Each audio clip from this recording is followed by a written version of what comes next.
for convicted felon Donald Trump. Yes. This is called normalization. Yes. Mm-hmm. This is the descent into fascism, if we so choose. Okay. She says, we're fighting 24/7.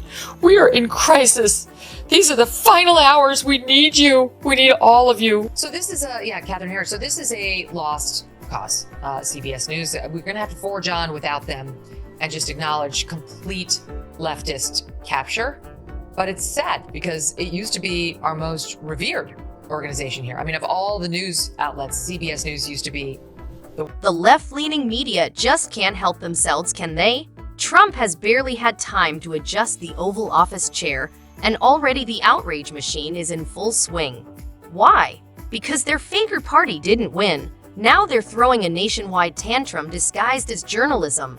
The hysteria is off the charts so much so that even Megyn Kelly, yes, Megyn Kelly, had to step in and call out the hypocrisy with some much-needed truth. If you're here for unapologetic hot takes and media meltdowns, you know what to do. Hit that subscribe button. So Megyn goes on The View, and wow, she didn't hold back. Watch this. Nobody gets a pass trashing America. Puerto Rican Americans, nobody gets a pass degrading people. Nobody gets a pass degrading legal migrants and terrorizing people. Nobody gets a pass threatening enemies with military action. Nobody gets a pass on inciting an insurrection. Nobody gets a pass saying they admire Hitler and want generals like his.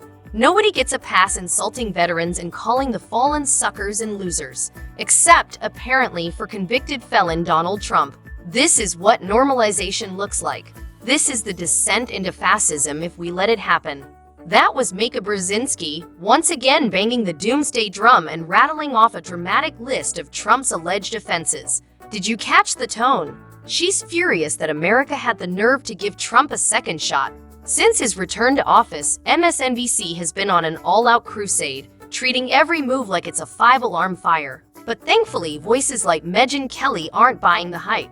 She's cutting through the noise with logic, clarity, and a hard-hitting reality check. Watch as she dismantles the hysteria with surgical precision. So she goes over to the View, and boy, did she let it rip. Watch Stop 15. Nobody gets a pass trashing America. Yeah. Puerto Rican Americans, nobody gets a pass degrading people. Mm-hmm. Nobody gets a pass degrading legal migrants and terrorizing people. Nobody gets a pass threatening his enemies with using the military against them.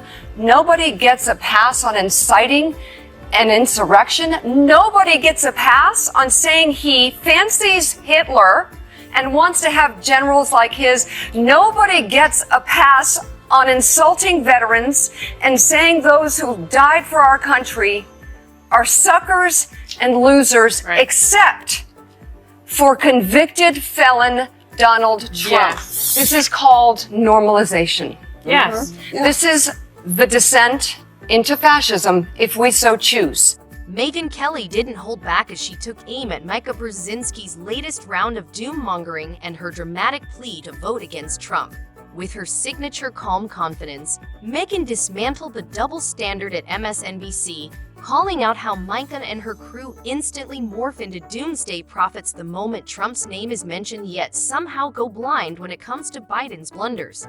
Kelly highlighted the blatant hypocrisy, from soaring inflation and the chaotic border situation to the disastrous Afghanistan withdrawal, all major crises that happened on Biden's watch. And where was Micah? Nowhere to be found. But let Trump so much as make a typo on Truth Social, and suddenly it's breaking news. Micah didn't flinch when Biden froze mid-sentence on stage or when his team fumbled basic economic messaging. But under Trump, even the smallest slip-up sparks wall-to-wall media hysteria. Megyn made it crystal clear. This isn't journalism, it's political activism dressed up with a teleprompter. And she's not afraid to call it exactly what it is. She says, we're fighting 24/7. We are in crisis. These are the final hours. We need you. We need all of you. We need all of you to vote. Hitler, Hitler, Hitler, Hitler. The descent into fascism. Normalizing January 6th. It's a day of love. I'll say it again and again and again. Normalizing enemy from within. Hold up, can anyone out there honestly remember Kamala Harris making it through a full speech or interview without spiraling into a jumble of vague, rambling sentences? Yeah, didn't think so.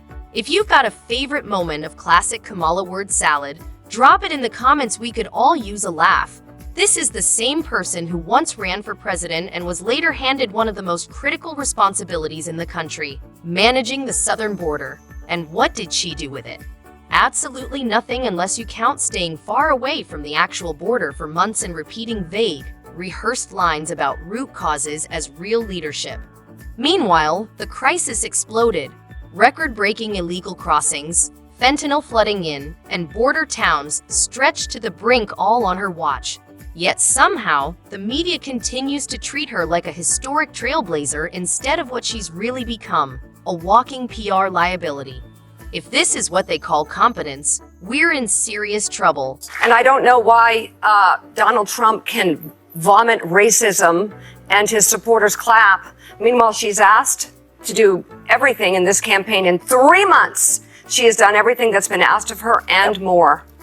And she's trying, with the help of others, to take us away from a very dangerous path. Yeah. We're on the edge of a cliff. Yeah. This is the final hour. She's done everything we've asked of her? Like to put two sentences together without sounding dumb? To actually answer questions that are pretty simple? She hasn't done that, Mika. I mean, we've been really following it very closely here. I think I can safely say she hasn't done that.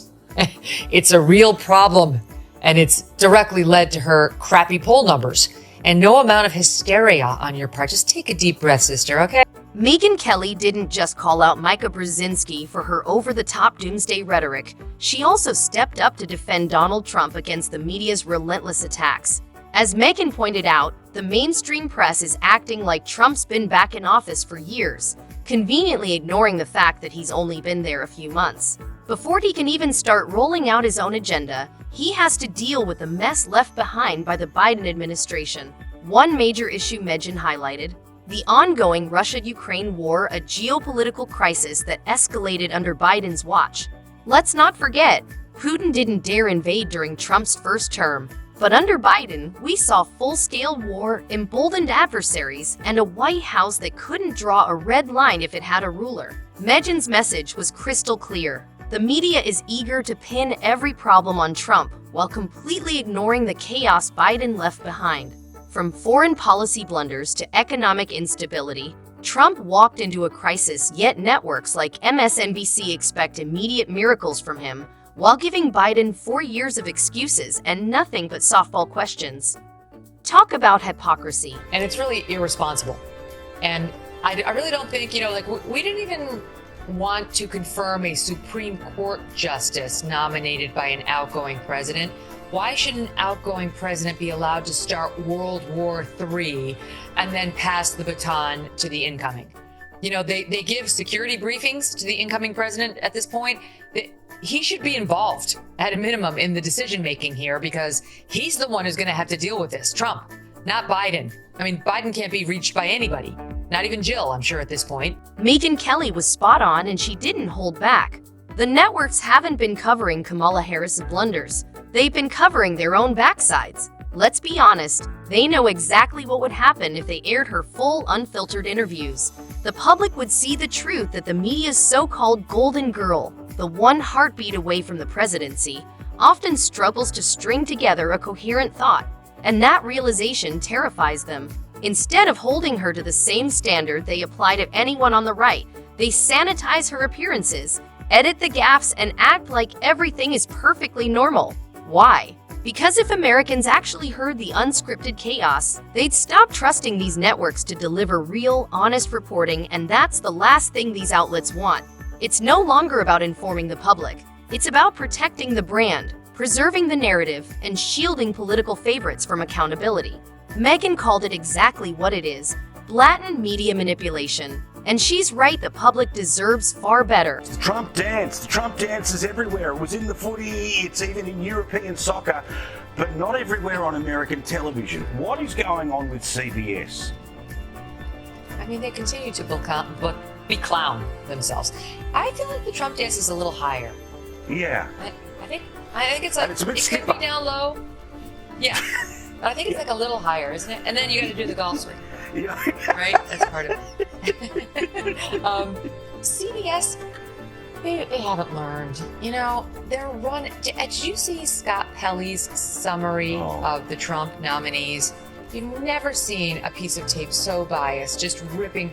He pulled out the worst allegation against each one of them, as if it completely defined each nominee and was the sum and substance of each man or woman. The least generous, most oppo dump piece of information.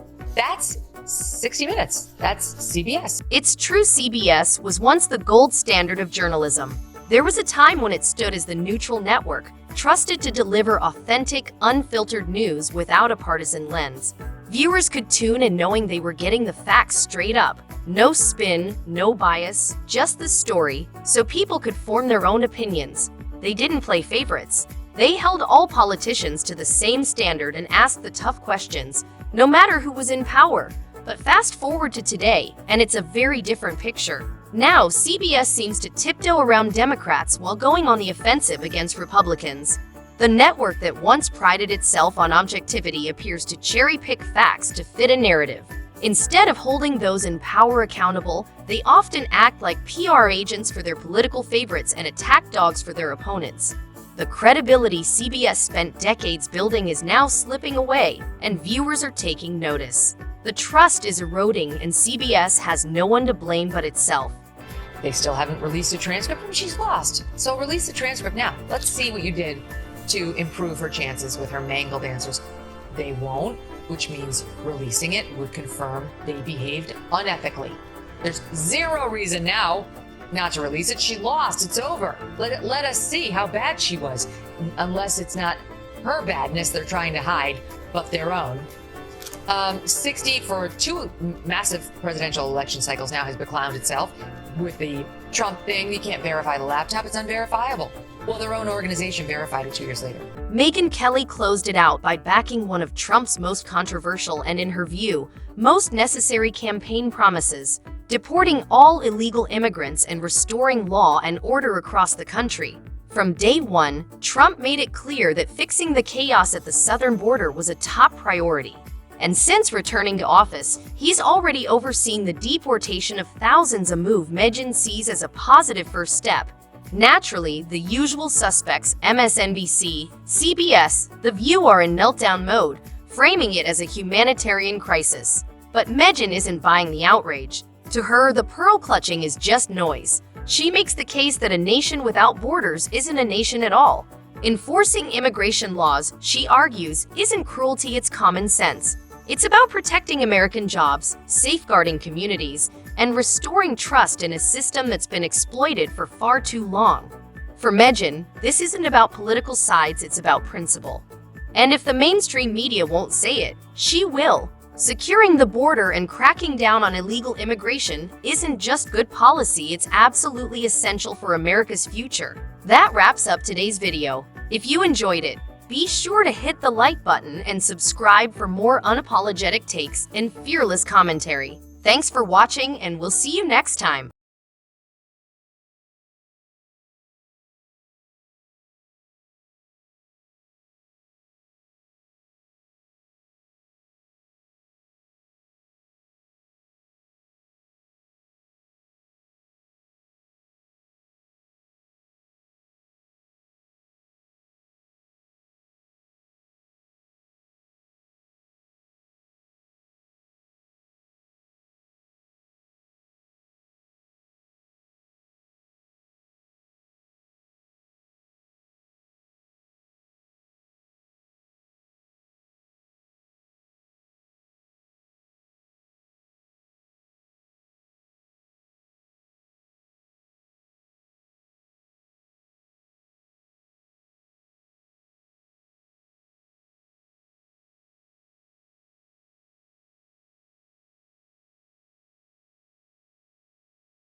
for sure we're getting rid of these illegals. For sure the deportations are happening. This guy, Homan, as we discussed, he means business. Trump means business. This truly was a mandate to get them out, as many as humanly possible. You can do it humanely, at least in the case of those who aren't active criminals, but it must be done. And I mean, many of us have been wondering how on earth are they going to do it without the help of some extra force, because ICE doesn't have the bodies. So what if we use the National Guard to help with this kind of thing?